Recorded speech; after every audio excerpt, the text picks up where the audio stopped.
There are so many similarities that can be drawn with the situation at the BBC in recent days and Quakers.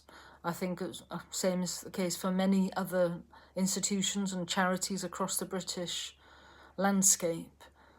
And if you think about the similarities with Quakers in particular, some of the points that I've been making here on this channel, a beloved national institution, which I think Quakers do fit into that as much as the BBC, and has historically been seen as truth-telling, plain speaking, really has been held in high esteem across the country.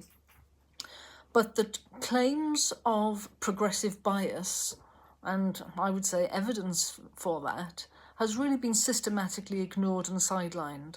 And I think that's the criticisms that's being made about the BBC at the moment, not just because of the Trump issues, but obviously around gender issues and Palestine bias, etc.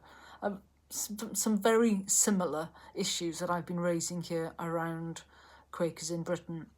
And of course, any of this criticism is really described as, you know, the hard right or something. And people are calling me right wing in what it is that I'm saying. And in a way, then trying to diminish the criticisms. And in actual fact, making out that being a conservative is a bit of a problem, which I don't think it is a problem. I've only just come to realise that people think of me as socially conservative. It does seem to be that it's come that way, but since when was that a bad thing, you know? A friend only just pointed out to me recently that back in the 80s and 90s, the only MP, Quaker MP, was a Conservative. And I just think, how did we change so quickly, you know?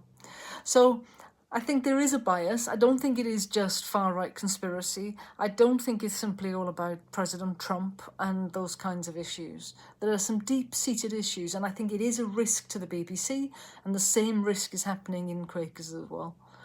So let's see how this unfolds. I am still a big supporter of the BBC. I think it's important, you know, telling factual, accurate information to the public is so important. And I hope that Quakers take their part in that as well. So good luck to the BBC. I hope they find their way forward in this.